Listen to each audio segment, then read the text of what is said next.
Well, welcome everyone. Welcome everyone to The Right Stuff, Unusual Careers in Writing.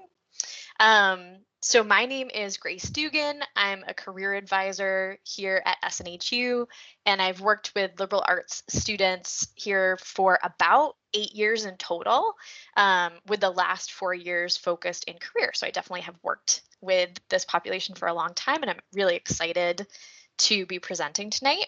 Um, I'm going to repeat myself again for anyone who's coming in at this moment. You may want to grab yourself a little piece of paper and a pen, or a Word document or something that you can take some notes in, because we will be doing a bit of an activity later. Um, but I did want to mention my colleagues who have helped so much with this event and are helping out tonight. So first, Peter Bartel is one of our employer relations partners, and he helped to organize all of the behind the scenes to make sure that you could attend this event. So we just want to thank Peter. And Tom as well, who will be our chat moderator. He's a fellow career advisor, and he'll be overseeing that chat box. So as we kind of go through this webinar, if you have questions or anything that comes up as I'm talking, please feel free to throw that in the chat box, and we can definitely save those for the Q&A. Anything else, Peter or Tom? Anything I forgot to mention up front? No, did great job, Grace. Okay. All's good. Oh, good. Awesome. Okay. So just to let you know, we very much care about your experience here at SNHU. We want to make sure that this webinar is definitely accessible to everyone. It is our policy and practice to create an inclusive and accessible learning environment. And if there are aspects of this presentation's design or delivery that prevent barriers to accessibility for you, we would love for you to let us know. So for online students, you can reach out to us at the Online Accessibility Center, and we have the email and phone number here. Any campus students can reach out at the Campus Accessibility Center, also an email and phone for that. And any SNHU staff and faculty can also reach out at the Human Resources Office. Additionally, we have this little QR code here. So if you want to check into this event, you can do so. That you can scan this QR code on your phone to check in.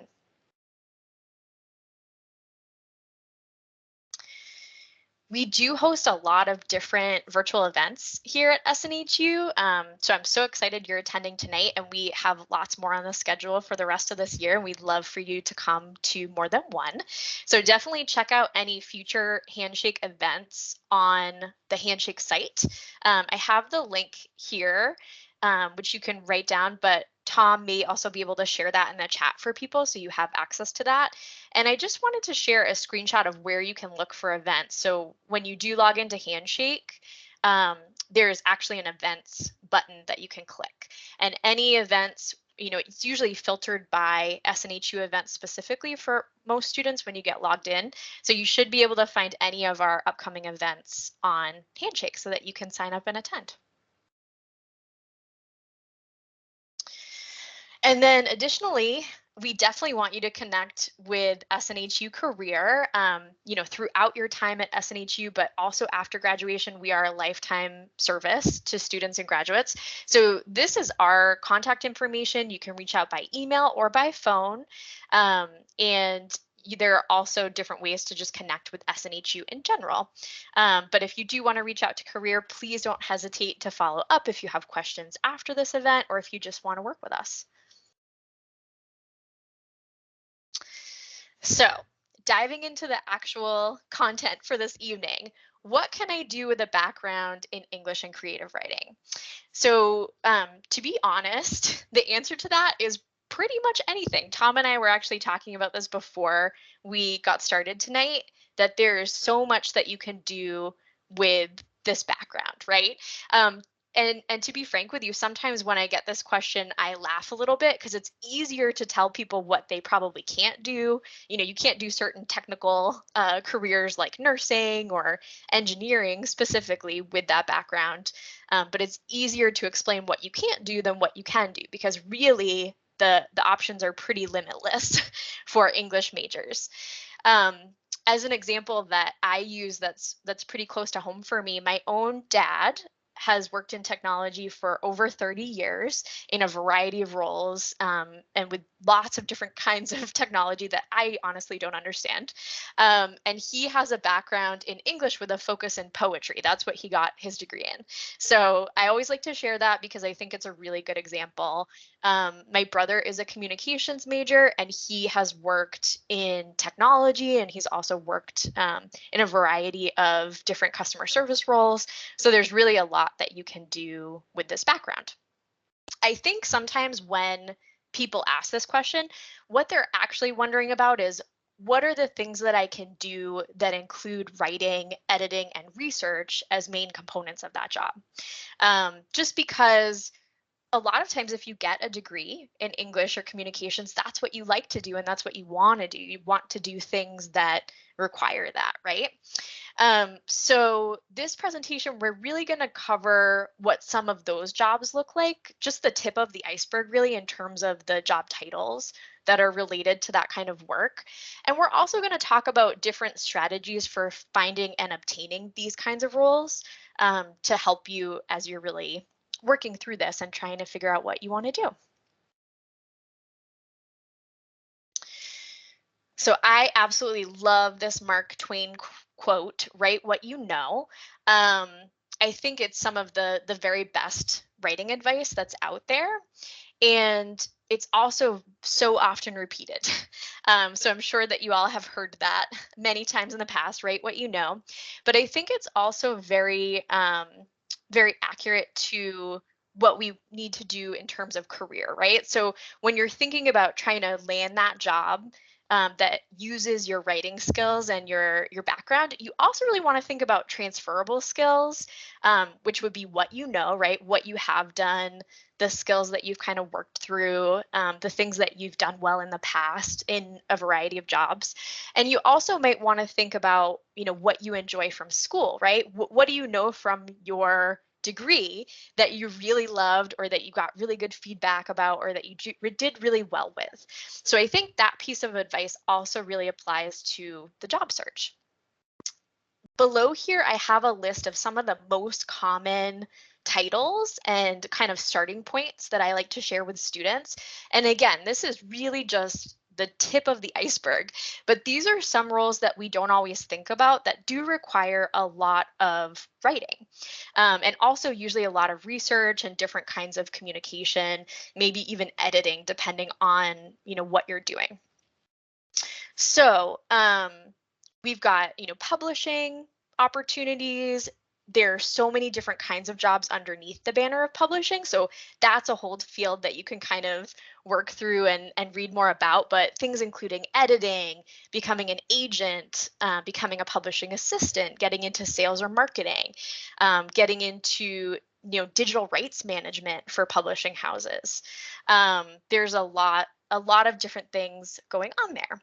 Um, there's also content creation. So a lot of times we don't have, or we don't see roles that say writer necessarily, but you may see content creator, people who are writing and creating content for magazines, newsletters, newspapers, and social media. I'm seeing a couple people in the chat saying that they can't see the PowerPoint. If that is a common issue, please let us know. But if not, I would say just try another browser and we'll give it a go, hopefully, and see if that works. There's also, oh, thank you, Miranda. There's also teaching. So this one is tricky because you can definitely get into this field, but you do need to look at your state credentials and what is required within the field. So definitely that state piece is really important. You have to know where you want to teach for that to be impactful. And then without those credentials, you can often do tutoring or different types of specific teaching online. So I've seen a lot of people get into English as a second language teaching online without having to have a teaching license. So that can be something where you can definitely work with the English language, but you don't have to have that teaching license. So that's kind of cool. Technical writing with a technical background, we've got, again, thousands of different communication roles. Event planning, people don't always think of that one. Whoops. Also different marketing roles, also college advising and career counseling. I would say about 50% of my job is related to writing in some way or research. Um, so definitely a big part of what I do is written work. Um, Administration, especially in a library or a school environment, is likely to have large writing and communication components. And then there are also a variety of different support roles at historical societies, museums, nonprofits, um, in addition to becoming maybe an executive assistant at an organization or company, or getting into talent acquisition or recruiting. A lot of times in that field, there's a lot of communication that goes into it. You're often handling many resumes, potentially giving people advice on their resumes as well. So that can be another field where that's a major component. So again, this is literally just the tip of the iceberg, but there are probably thousands of jobs just in this little bubble that you could potentially look into with a writing background. So here's where we're going to pause for a minute, and I'm going to time us. We're going to have about 7 minutes for you all to do a little bit of a self-reflection activity. So what you want to do is sit down for the 7 minutes. You might want to write down a couple things if you can't see the screen still. It looks like Peter's sharing that. Thank you so much. So you want to make a list of your top 3 skills that you can think of. So that's the piece about transferable skills that I was talking about earlier. You really want to think about, what are my top 3 skills as a potential employee, right? Or as an employee in the past. And these can be all different kinds of things. But I think for the purpose of this assignment or this activity, maybe thinking about soft skills would be useful. Think about, are you good at communicating? Are you good at researching things? You could also think about some technical skills as well related to writing if you have those. So if you're a great editor, you might want to think about that too. And then once you have your list of the top 3 skills, I want you to move on to make a list of 3 companies that you would be open to working for in your area. So just an idea of, a couple of different organizations that you'd be open to working for. And then the final piece that I really want you to think about is, what skills do you think are most important to each of those companies? So kind of, walking through, for those companies that you're looking at, what is it that they do, and really why do they exist, and what skills might they want from an employee to help them continue to exist and to do that well, right? So we'll take the next 7 minutes or so. I'll bring us back at 6:21, and I'm just gonna mute myself for a minute, but I'll give you that time just to spend writing on this and reflecting, and then we'll come back together at about 6:21.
There's some great discussions going on in the chat, which is great. We've got there's a lot of things going on right now. Enthusiasm, being upbeat, being people positive, having a good time. Yeah, folks that are good for office cultures and environments really bring a breath of fresh air to the workplace is a great skill to have. What is it called exactly? Grace, I'm struggling to think of something. I mean, Yeah, I think positive enthusiasm. definitely a positivity, enthusiasm. I saw someone say motivator. That's huge, like a people motivator. Um, but I think you're so right. That's a really big skill that's very important to employers, and I think people um, think it's not as important as it is. I would say, Mhm. but definitely important. So, someone was looking at jobs posted at SNHU. Because of legal reasons, we're not in all. We can't hire folks from all states. I think we're in 26 out of 50 states. Grace, I think I heard 26. Yeah, there's a lot of regulations that we're not really privy to, but yeah, not every state is. You can't live in a certain state and work at SHU. Hmm. Yeah, definitely. That's true for a lot of remote employers. So I would say that's definitely something to look at as you're looking for remote jobs. Um, different employers will decide to work with different states, but because employment law is different in every state, it can be a big lift to get all states on board for Yeah. remote employment. So, um, yeah, I think we're pretty much at time. I love that people are sharing in the chat. So, I really hope that this activity was at least something that was maybe a little more challenging than you thought it would be, or made you think, maybe provoked you to think a little bit about this. The reason I recommend doing this first before we kind of dive into the nitty gritty and the strategy is that, especially with writing careers, there are so many to choose from. It can become super overwhelming to do a job search if you don't know what you're looking for. So, sitting down and just spending a little bit of time to think about that can really set you up for success when you start your actual search. So, if anyone wants to share anything else in the chat, I love that people are talking about what they thought of too. Yeah, and Grace, if I could just jump in, I see, Sure. empathy and again, remember in this process that you have some skin in the game. So when you are looking at employers, look at those ones that value what you value. Mhm. Mhm. That's huge. Definitely. That's huge. So, hopefully everyone's back at this point at 6:21. So I am going to move on to the next slide and we'll start talking a little bit more about the strategy piece. So the first thing I wanted to share with you all in terms of a strategy that I recommend is what I call a reverse job search. Actually, I did not invent this. I heard about it first from another career advisor on our team, and I don't even know if they invented it. I kind of, doubt it because things like this are probably being invented by a million people every day, right? Someone new is thinking about it all the time. But basically, when you do a traditional search, usually online, what most people do, what I hear from most students that I work with, is that they're looking for keywords in job search engines. So if someone's writing down, writer in Indeed, right, for their region, and that's kind of how they go about their search. Um, that and it's not the worst way to go about a search, but it's not always the best way because it can yield some pretty strange results. And it also can really rely on companies to post their jobs on third party sites, or it relies on those third party sites to be good at scraping jobs from companies' websites, right? Because that's essentially what Indeed and other websites like that often do. They either are so big that companies like to post on them for at least some of their jobs, or they're kind of scraping that information from other companies' sites. Now, um, The downside to this is that they're a little bit behind the 8 ball on the timing for a role, right? So if there's a even a medium to large size company that has a bunch of different roles, um, usually internal candidates might see them a little bit earlier. Then you're going to have them posted on that company's website externally, for people who might want to apply to them.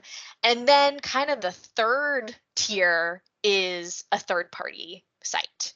So if you're someone who's searching for work and you're relying on Indeed or you're relying on ZipRecruiter or any of those third party sites, you can be kind of behind in terms of timing. And you're also at that point competing with thousands of other job applicants who are probably applying for that same role.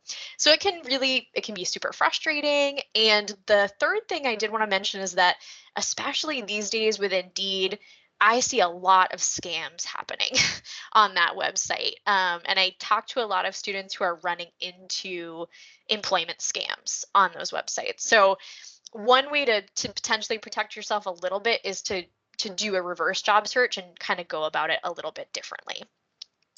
Oh, very good thought, Beverly. I see. I use those sites for research only, then go directly to said company site for more information applying. I love that. I'm going to give you a little heart emoji because I love that. And I would recommend that to most people when you're doing a search if you're using Indeed. So the other thing you can do is a reverse job search. Basically, we kind of started this already. So what you want to do is narrow your search to a list of more specific companies and make a list of them. And then, on a weekly basis or a couple times a week, depending on what your strategy is, you jump online and you check their career pages for openings. I would say at least once a week for your top companies is a good idea. Usually they're not posting more than once a week. Most places they kind of have a schedule, and you might even notice that you see things pop up on Tuesdays usually, or something like that, right? But usually they're not posting a lot more than once a week. So I think on a weekly cadence is usually helpful. Try to be relatively open-minded about your options. I know I mentioned people often search writer, right, in their general search. And I think the problem with that is a lot of jobs that are related to writing are just not called writer jobs. They just don't have that title. So even when I said my job is at least 50% writing, sometimes more than that, depending on the day, I don't think there wasn't ever a time when my job said that I was a career advisor slash writer or communications professional, right? It's just part of what I do for work, but it's not the title. So if you're kind of open-minded about your search criteria, that can help a lot as well. Also, the company is ultimately more important than the job title. So again, job titles don't say everything. And if you find an organization that you really want to work for and they're doing things that you're interested in doing, then sometimes it makes sense to start in more of like an entry point job where a smaller part of your work is writing, and then transition internally. So apply for other jobs at that company once they get to know you a little bit. A lot of companies will allow you to apply for internal positions within 6 months to a year of working for them. So that can give you some time to develop your skills, to figure out, what you like about that organization, and to do some networking and maybe even shadow people who are doing the kind of writing work that you want to do. And it's often a lot easier to land a job internally that way than it can be to apply externally where they don't really know anything about you. So that can be a huge benefit to kind of being open-minded about what you do. So here's another question. I know I saw a couple people in the chat mentioning that they live in a new area. They don't really know what's around them. They're not sure, about what's going on in the region, or might even be looking for remote work at this point, right? So how do you find the companies you would like to target in your search? So first of all, you do want to consider where you want to work. I think that's a huge thing in terms of strategy to really pin down for yourself. So a question I like to ask my learners that I work with is, how far are you willing to commute? in your area. I would say I live probably about 45 minutes from Boston on a good day. But I would never want to commute to Boston because in the morning, coming from Manchester to Boston, it's about 2 hours each way. So that's not really on my list of places where I'd love to work, right? So even though it is technically a commutable range for many people, I'm not interested in doing that. So you really want to sit down and think through um, what that looks like for you and where you'd be willing to work. You may want to use major cities in your area as an anchor for your search. So I do that with Boston actually, and I also do it with Portland, Maine. Because Manchester is a smaller city in New Hampshire. It's the biggest city in the state, but it's still small. So if when I've been looking for jobs in the past, I thought, okay, I'm willing to go, probably 20 to 30 minutes into Massachusetts in sort of the greater Boston area. And I'm also willing to potentially, go up to the Western New Hampshire, Eastern New Hampshire, Maine area, right? So just thinking about your area, what's kind of a city that could anchor your search? There are just going to be more options in more urban areas because there are often more people there. So it just gives you kind of more options on the table. The other really important thing to think about is what are your work values? Do you really care about a flexible schedule? Do you really need excellent benefits, right? High pay, is that a priority for you? Different industries and organizations prioritize different things and they add value to the work that you do in different ways. So, as an example, in the finance industry, you may make a certain amount of money that could be higher at the entry level than a lot of other industries. But one of the potential downsides is that you often don't have a flexible schedule, and many times you have to work more than 40 hours a week in those kinds of jobs, right? You really kind of have to grind in a lot of those jobs. So that's something really worth thinking about. What are my values? What's important to me? In the past, I've certainly taken pay cuts so that I know that I'm only working a 40-hour week. Because for me, my time is more important than that additional compensation, right? That compensation would be nice, but ultimately for me, my time is more important. But everyone is different in what they care about. So you really want to think about for yourself, what does that look like? Schedule is very important in terms of what you want and also what you might need. Everyone has different responsibilities on their plate, different types of caregiving they might need to take part in, right? So thinking through, do you want something like freelance that's extremely flexible, or do you want to make sure you have, a very specific schedule like a teacher that's kind of set out before the beginning of the year and you have very specific days off and then you have your summertime, right? It's kind of different ends of the spectrum. And then specific industries are important to think about too. So we've already said you can write in all kinds of industries.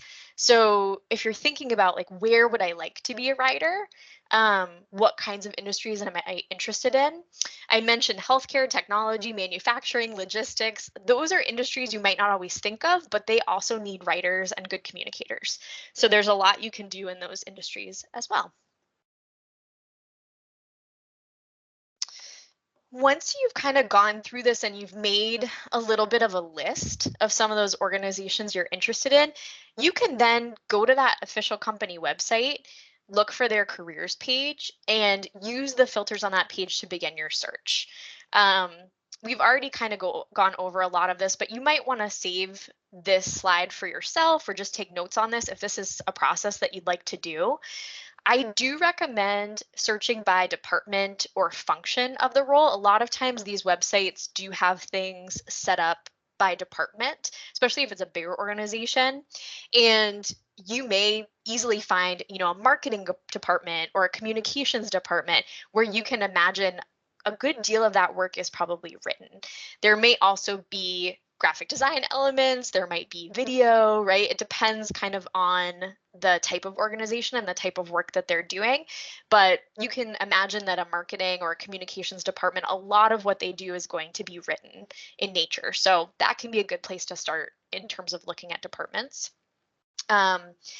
look for job title clues that can indicate the level of experience that's required. This isn't true across the board, but usually if something says it's an assistant or an associate position, a lot of times that's an entry level role. So that's a great one to get started with if you don't have experience in the industry.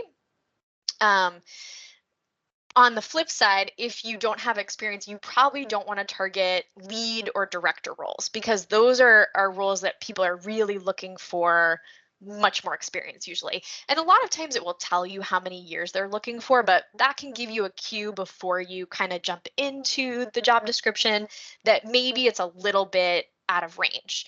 But again, if you do have experience, if you've worked, in a communications department or in other capacities for a long time, you might want to take a shot with some of those roles. You may have more experience than you think, and it might be worth going for some of those as well.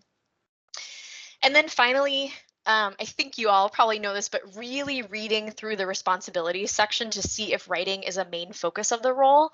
Again, sometimes those job titles really don't tell you what, what they do, what their responsibilities are. So going in a little deeper and thinking through what's the main focus of the role, what does it look like, can be really beneficial. I see Tanya asked about middle level search or keywords. That can be tricky. I do see associate sometimes at mid level too. Strategist. I'm trying to think of what other types of Hey, mid level. Grace. Yeah, Peter. I'll share a thought I just had on that because that's a challenging one. It is. I actually thought contrary, search for keywords 2 to 4 years, 3 to 5 years. So that's not a term, right? But it lends itself to that's not an entry level amount of experience. So just kind of a cheat code slash around the, you know, or beat around the bush kind of way to get through it. Because their algorithms a lot of times state for those mid-level roles need X amount of years of experience. Same for senior level roles. So just a thought. That's a really good one, Peter. I hadn't thought of that before, so now I'm going to put that in my tool bag too for future use. That's really smart. I will also say, I know I said don't use third-party search engines, but I don't really count LinkedIn in this category because you can use it for networking opportunities. So on LinkedIn, one nice thing is that with the job search function, they often tag the roles with a level. Sometimes it's a little wonky and you might have questions about why something is senior level and they're only paying $12 an hour as an example. But for the most part, I see that that tends to work pretty well as a strategy to see what's more entry level and later on. But that's such a good one, Peter. So I did want to include for you all some search terms to get you started in your search. Again, this is not at all a comprehensive list, but these are some words that you could look for. Using the strategies we've talked about, you can, if you don't find a department that really stands out to you, that you feel like at this company, they're definitely going to have writing roles that are related to, writing and research in this department, you can use these terms as well. So I'll give you all a second if you want to take a little picture of this or take some notes on this. You can certainly hang on to this as a starting point, but there are some good ones in here that I haven't always thought of. The other thing that can be useful to search is different types of technology that might be used. So for example, you could look and see if people are asking for Microsoft Office sort of suite of applications, right? In the requirements. Sometimes that will be related to writing. Sometimes it's just a general office job and it's kind of what you're working with day to day, but that can be an option. Sometimes for certain marketing roles, they ask for specific social media proficiency. So you can search for certain social media platforms too. That sometimes can be helpful too. But this is a good place to start. Okay. So this last little bit before the Q&A is pretty cool. So what we're going to kind of go over is some advice from employers and graduates on working in writing professions. So Peter, who is one of our employer relations partners, actually was able to talk to different employers and some graduates of SNHU as well who work in writing professions, or who hire for those kinds of roles. And he got quotes from them about some of the things that they recommended. So we wanted to bring that to you all because I think going to the source is the best way to get this advice, right? So the first one we have is from Alex Finkel, who is the editorial operations director at Bustle Digital Group. So Alex said, I always thought that I was going to land in a journalism role. I ended up launching a startup and starting a company in 2013 and now work in people operations and HR. All of the stuff I was not prepared for along the way. I found my way into it by just trying things out. I think that is a really big thing you can take away is that you don't know what you don't know. It's very important as you start your career that you keep an open mind. If someone had told me when I graduated that I would be working for a startup that was not in print, I would not have believed it. I found that I loved the startup environment and it's really impacted who I've become. And then Alex also said, think about what you're interested in on the creative writing side. I feel like nowadays people are afraid of going the more creative route because they're afraid that it won't pay off, but it absolutely will. You learn so much more about the industry going the startup route. Larger companies have a lot of bureaucracy. So if y'all know, Bustle Digital Group is basically like a content platform with a bunch of different groups that kind of fall underneath it, and they do different articles on all different kinds of things. Definitely a place to check out if you're interested in writing roles. I think a lot of them were based in New York City last time I heard from them, but they can also be remote. Correct me if I'm wrong, Peter, but I think that's usually what they're doing there. Yeah, Bustle's actually gearing more towards remote. They were on our panel. I know a lot of you guys attending were here Monday. They said it in the panel that they're now more open to remote roles versus before, like Grace said, they were all New York City based. Mm-hmm. That's awesome. So more remote. I feel like that's the way things are going, and that's good to know. So then we have Ellen Warden, who's a school media specialist and an SNHU alumna. So this QR code here, if you all want to follow that, you can actually check out Ellen's LinkedIn page as well. So if you do want to check these people out, maybe connect with them and follow what they're posting on LinkedIn, that can be really, really helpful. But I think she had some great things to say. So being a successful writer isn't only taking on the title, nor is it just cold emailing story pitches to random editors while praying to be bitten by the success bug. Being a successful writer is about living a life where your writing is a part of your everyday. I may be a school librarian by title, but that doesn't make me any less of a writer. From lesson plans to displays, my passion for writing and creativity is everywhere, everywhere I look at my work.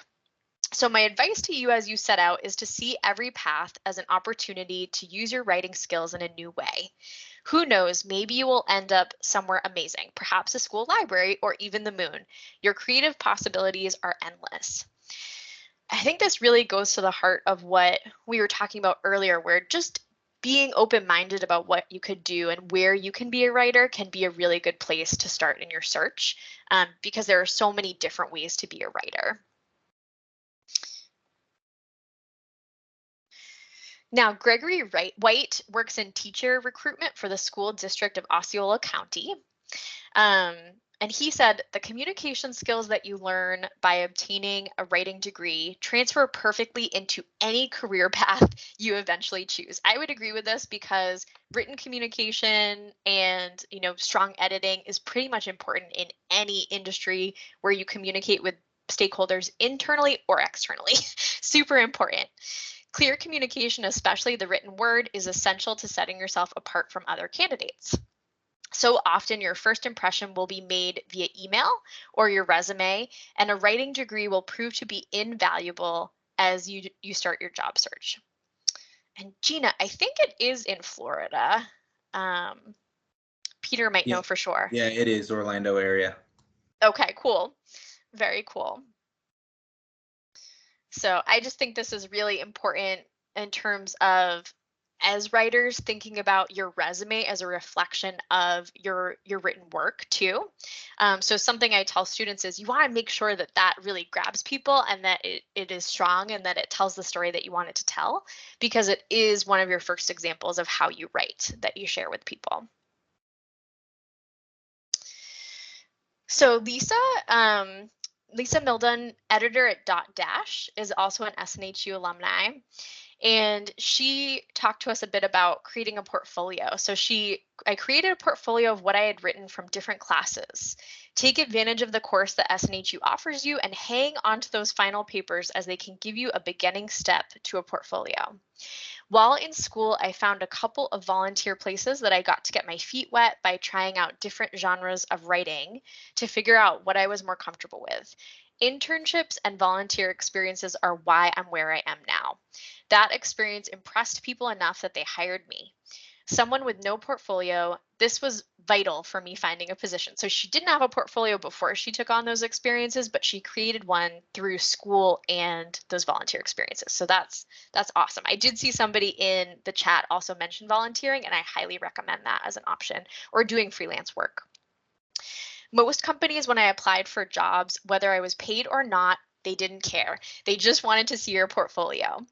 During my time at SNHU, I took advantage of trying out several different courses about writing just so I could be well-rounded. I think an important thing for any writer is to be well-rounded. I think that's great advice too. So especially if you don't know where you want to end up, you're not certain, it's really great to have a number of skills in your back pocket, a number of things that you can pivot to and try doing as well.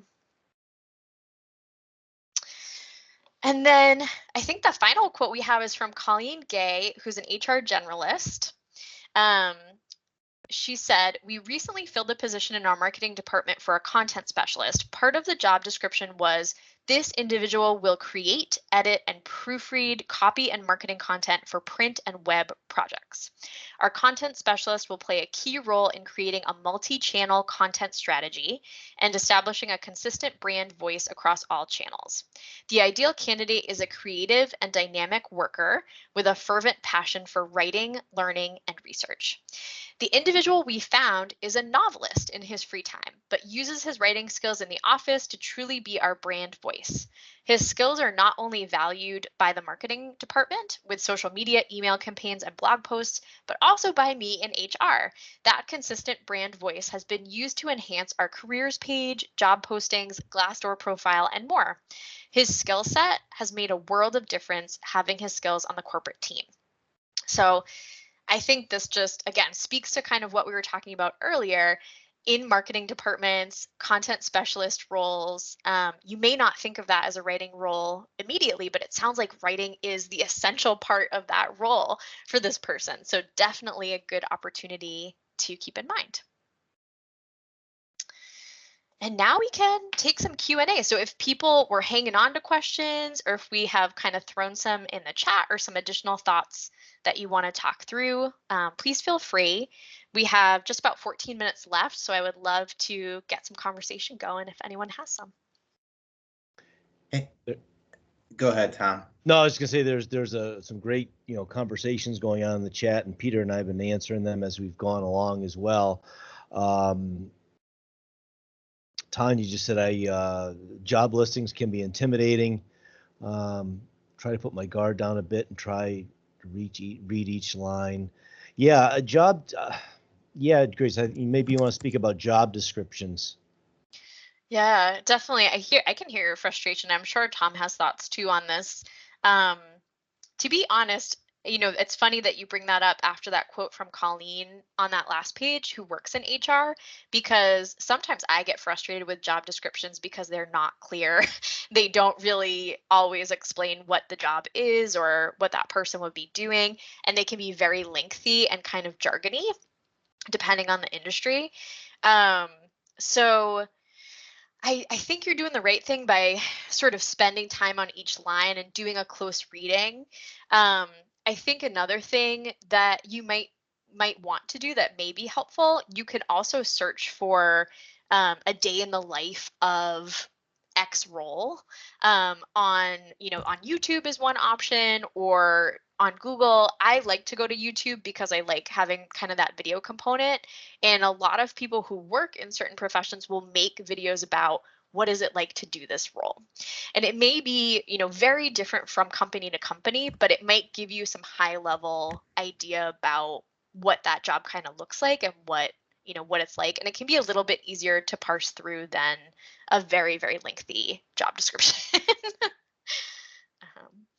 Any other thoughts from Tom or from Peter on that one? Grace, there was a few more questions in there. Mari Bell asked a while ago, for those of us who would be starting fresh in the writing career world, would it be frowned upon for us to use our educational peer review experience on our resumes? Oh yeah, good question. I don't think that would be a bad idea at all. I often recommend that students have a section where they talk about academic projects or academic experiences, especially if you're starting out new.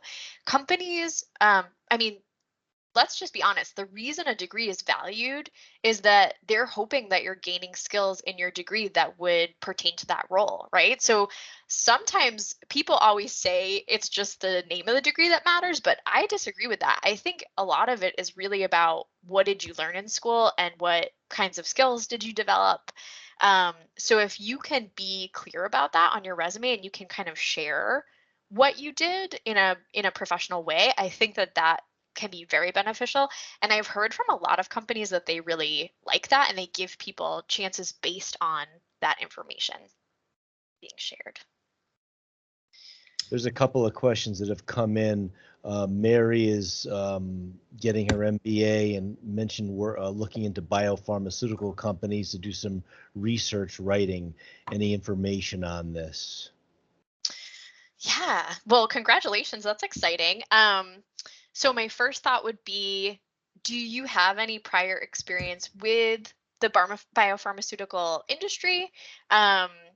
Technical writing roles, I think I had included this kind of earlier in my earlier slides, but technical writing roles are interesting because a lot of times you need to have the writing skills, definitely, but you also need to have industry specific knowledge in order to do that.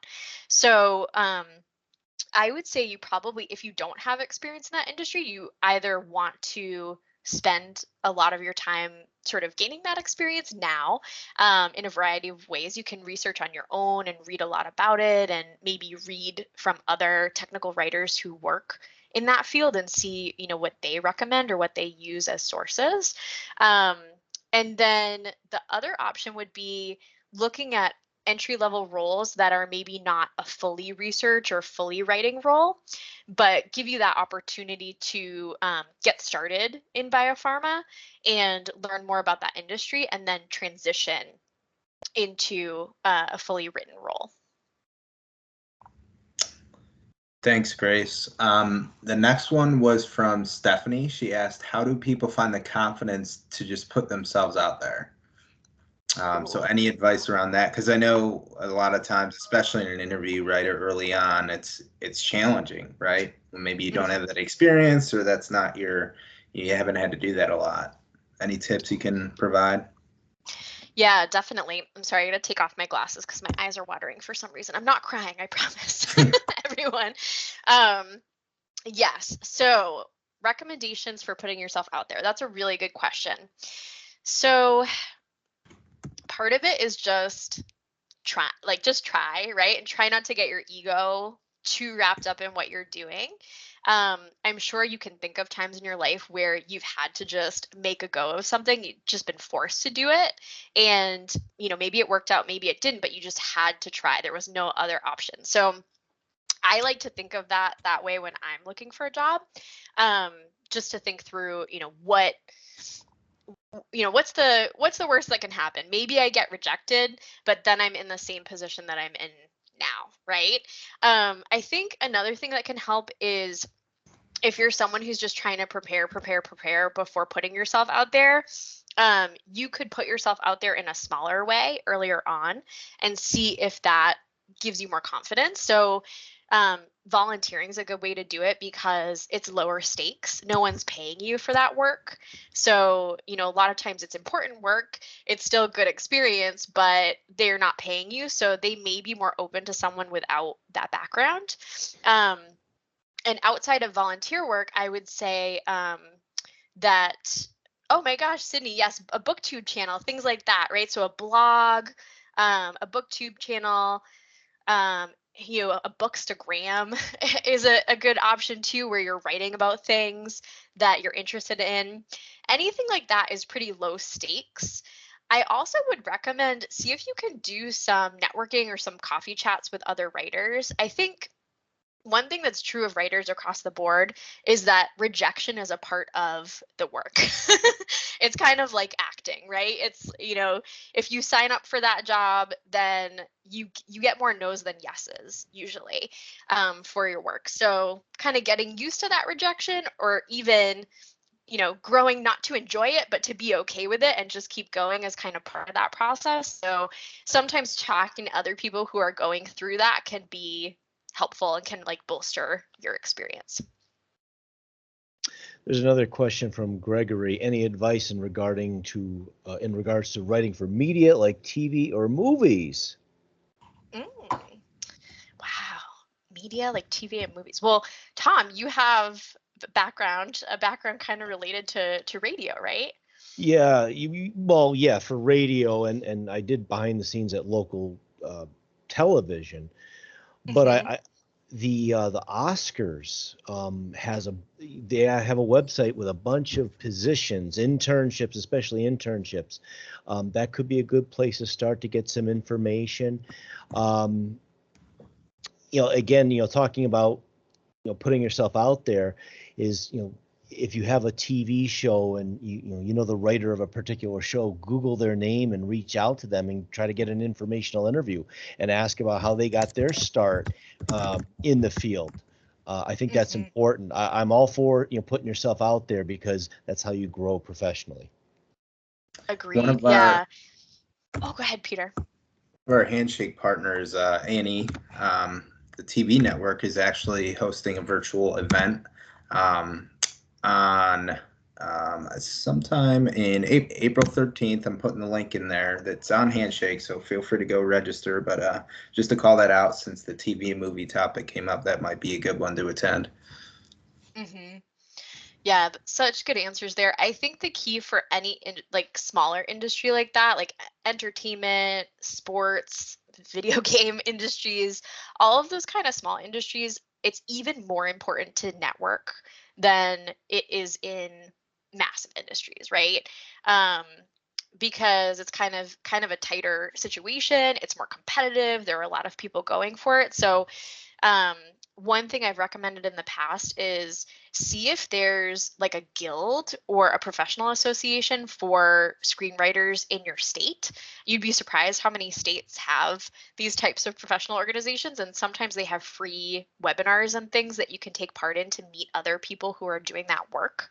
Um, Also, some states where filming happens for television or for movies, will do sort of like local casting calls, or they'll look for people to be a production assistant for a day, right? And that's a really good way where they're looking for a temporary employee for a few days or for a couple of weeks, and you can kind of get your feet wet that way and start to meet people in the industry, and then start sharing what you're doing and get to know them.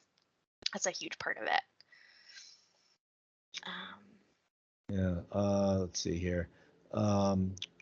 Something from an older student. They say that they're an older student. Is there something we can, any freelance work during their college careers that would be appealing to employers?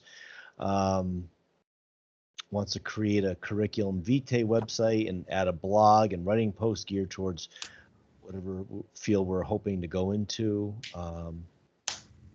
Any comments on that, Grace? Yeah, I would definitely agree with other people commenting that age, I don't think is a huge barrier in this industry. Um, Similar to technology and some other sort of technical fields, with writing, it's really about your content. A lot of times it's about what you can do and not as much about who you are that could be in some other industries. So I would say it's a fair concern, but also I would not worry about it too much as you're getting into it. I think it's a great idea to put yourself out there, maybe have a website or build a blog where you have a virtual presence to share what you're doing. And freelance work is absolutely possible. There are some really good sites where you can look for freelance work. I would recommend Upwork is one that I recommend to a lot of students. And then Fiverr with 2 R's is another one that can be a really good place to get started with freelance writing. The other thing, if you're intimidated about like pitching as a freelancer on those sites and what that looks like, first, there's a lot of information about how to pitch online and how, what strategies work for people in freelance writing. And then secondly, you may have luck even just talking to local small businesses around you about content that they might need created. Maybe there's an event and they need someone to put together event copy for them or something like that. So if you have a coffee shop or a local bookstore that you love and you go there frequently and talk to people at that place, you could always mention to them, I'm a writer, I'm trying to gain some experience. Could I help out at all with any of your, copy or event planning or things like that? Grace, Tina Marie is asking again, the blog pages, is it Fiverr? How do you spell that again? Fiverr? Oh, there it is. Fiverr. Yep. All right. Mariel's got it. Yep. Very cool. Yeah. We have time for maybe one more question. Was there any big one? Going through here. We had one in the chat, Grace, from LJ. Do you think it's better to wait until after we obtain our degree? I attempted a while back with freelance work, but didn't find much success. That's a really good question. So the cool thing about writing a lot of times is that a degree is not required to do a lot of writing, especially in a freelance capacity. A lot of people who are writers don't have a degree. Even if you look at your favorite novelists, probably a lot of them don't have a degree, right? If you struggled in the past, that might be a portfolio issue. So sometimes I'll say to students, maybe wait till you're a little deeper in your program and you have a few examples that you could share, that you feel comfortable sharing. Because I think the portfolio piece, like the actual work you can share, often outweighs whether or not you have the degree when looking for freelance or sort of general writing gigs. That's not always true for certain writing jobs. Sometimes the degree is a requirement, but at least for freelancing, a lot of times you don't have to have a degree. It's really about what have you done in terms of written work. So I would go for it again if you have some more things to share at this point. Yeah.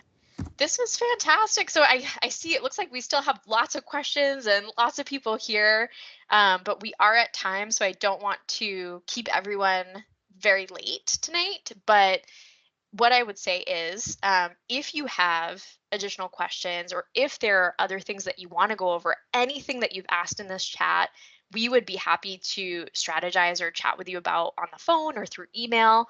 So yeah, so just please reach out to us. I am going to actually go back to the slide with our information really briefly so that you can see how to reach out to us.